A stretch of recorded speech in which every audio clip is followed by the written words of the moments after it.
Vamos falar do caos em São Paulo? Há quanto tempo está sem luz, Sakamoto? Na minha casa está sem luz há mais de 24 horas, 24 horas.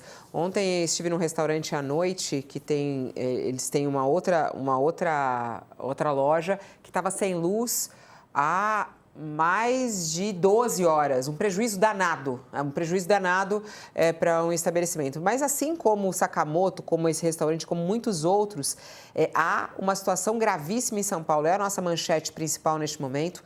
A Enel deixa 1.400.000 imóveis, 1.400.000 imóveis sem energia elétrica. E quer mais? Não tem previsão para o retorno, não tem previsão para retorno.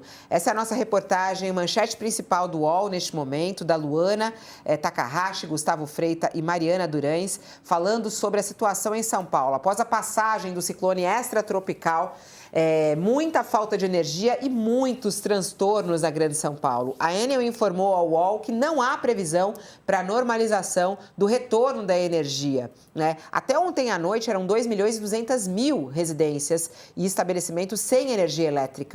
Agora está em 1.400.000, segundo a última atualização da Enel. E aí tem outras consequências, né? A gente vê aí as imagens do caos. Você circulando por São Paulo, você vê essas imagens com facilidade. São muitas e muitas árvores que caíram pela cidade. Uma ventania que chegou quase a 100 km por hora.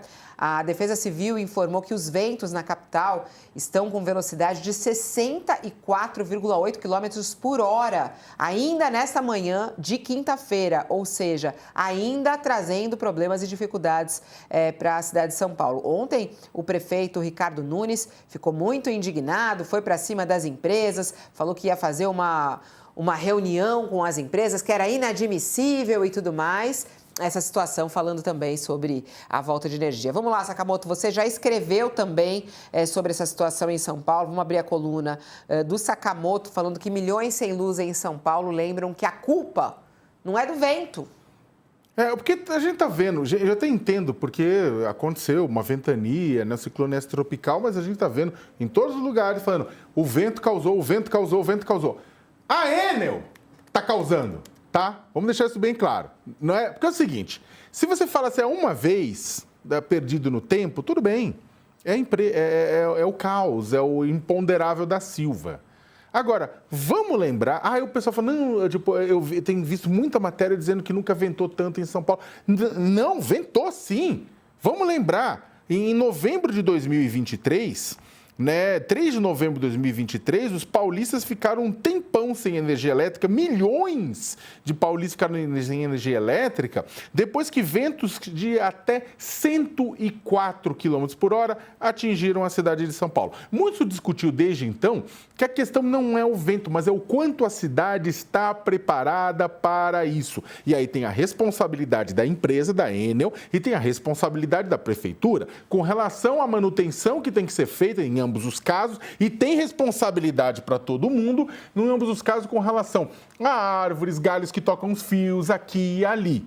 Tem tudo isso. E também da responsabilidade da própria empresa de ter manutenções preventivas para trocar equipamentos, equipes em quantidade grande para poder receber pedidos e religar a energia, e a própria repensar a própria estrutura. Eu não vou entrar em questões técnicas, mas a própria estrutura que é adotada pela Enel para tentar limitar problemas em casos de tempestade, ciclone extratropical como esse. Essas estruturas atuam ao contrário, acaba multiplicando os problemas. Então, o que acontece?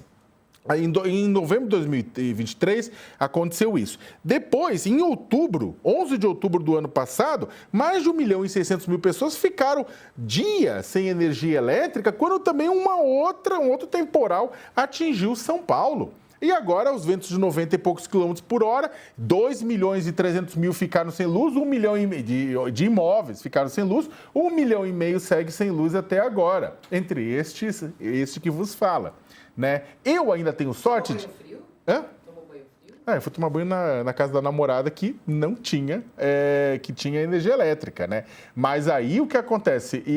Eu tenho sorte de ter amigos, de ter familiares, de ter pessoas que tem uma outra residência. Eu tenho mais sorte ainda de morar num bairro de classe média em São Paulo.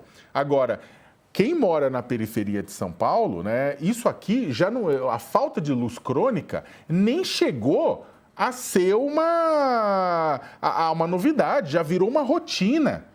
Já virou rotina. Em muitas casas da região central, você tem transtornos, mas os transtornos não chegam aos pés de quem não tem nada e está perdendo. Eu esvaziei a geladeira, voltei para casa, esvaziei a geladeira hoje de manhã, estragou um monte de coisa, só que tem muita, eu compro de novo. Tem muita gente que não tem dinheiro para comprar e vai ter que entrar numa fila de solicitar reembolso e não vai conseguir. Porque a companhia vai fazer a egípcia. No final das contas. Então, Fabíola, o que acontece é o seguinte: São Paulo está refém de incompetência por parte do setor privado, de conivência do setor público. Aí você tem responsabilidade da prefeitura, tem responsabilidade do governo estadual, tem responsabilidade do governo federal, né? Tem de tudo isso. Agora, principalmente, além disso, falando das responsabilidades do poder público, além da responsabilidade quanto à própria Enel e da incapacidade da empresa de suprir um serviço decente, a gente tem uma incapacidade do poder público brasileiro de adaptar as cidades, de começar um processo urgente e rápido de adaptação das cidades a novo clima extremo. Pro pessoal, para os bananas que acham que mudança climática não existe, o que é isso? Ah, mas chove. A questão não é a chuva, a questão não é a tempestade, a questão é o aumento de frequência de eventos climáticos extremos. 2023, 2024, 2025. Tivemos em 3 anos eventos que não eram para se repetir por ano, era para se repetir por década. E aí o que acontece com isso? Acontece que São Paulo não está preparada. E atenção, isso aqui é só o aperitivo, vai piorar. Vai piorar. E São Paulo não tem capacidade para isso. Na COP30 se discutiu essa palavrinha o tempo inteiro: adaptação, adaptação, adaptação. É adaptar a cidade para o caos que vai vir. São Paulo não está adaptada. São Paulo é que nem açúcar, dissolve na água. E vai piorar, Fabíola, vai piorar. Eu repito, para nós, protegidos nos bairros mais ricos, vai ser transtorno? Vai, mas segue o jogo. Para a galera mais pobre, que desliza o bairro, que a montanha cai em cima, que o rio alaga, vai ser o inferno na terra.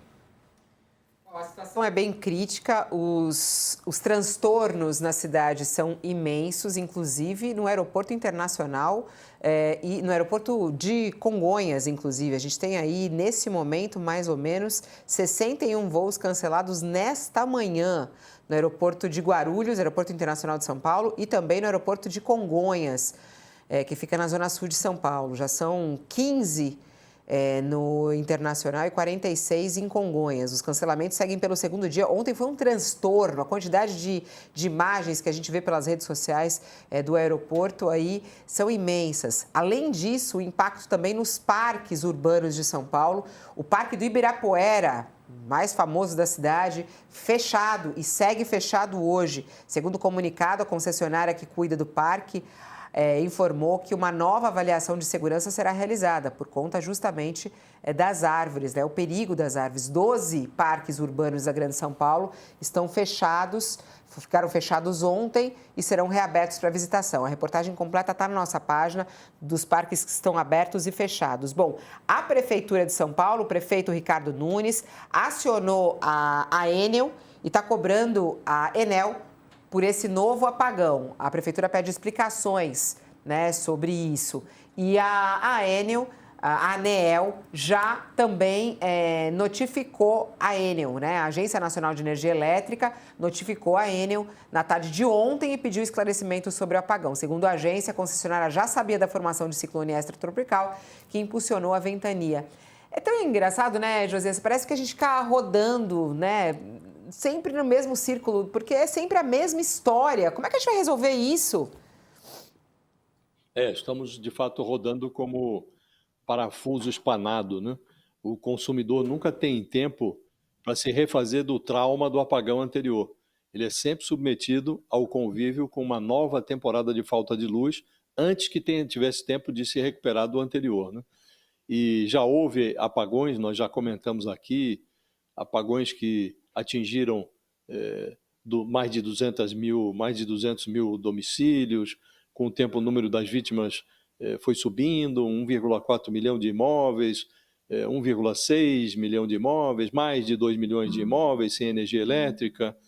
E a cada novo apagão, os agentes públicos e privados, eles gastam mais tempo e energia falando dos problemas do que apresentando soluções.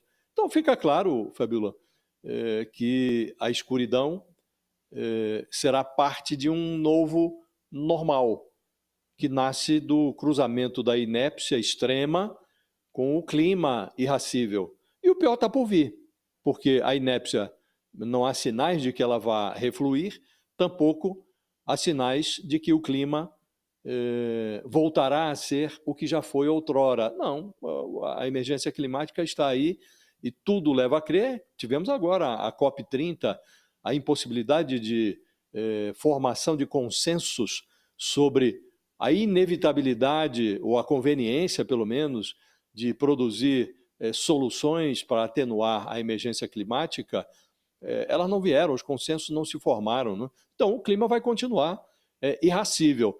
Como a inépcia é extrema, o pior está por vir, Fabiola, e aí vai ser o que você está dizendo.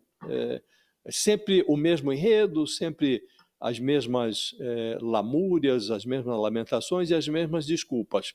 Então, vamos continuar gastando mais tempo e energia, discutindo os problemas do que apresentando soluções. Isso não orna com a necessidade do usuário, do consumidor de energia elétrica, né? E depois que você sofre um apagão como esse, a coisa mais difícil é você conseguir um abatimento na sua conta de luz.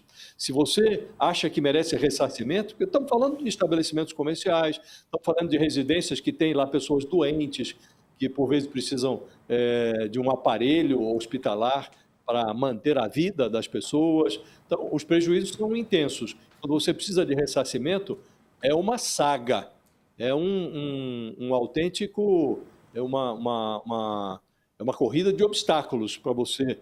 Precisa ter dinheiro para constituir advogado, precisa ter paciência para aguardar o tempo da justiça. Então, o consumidor é a última ponta da cadeia, Fabiola, é o que mais sofre, mas o pior está por vir.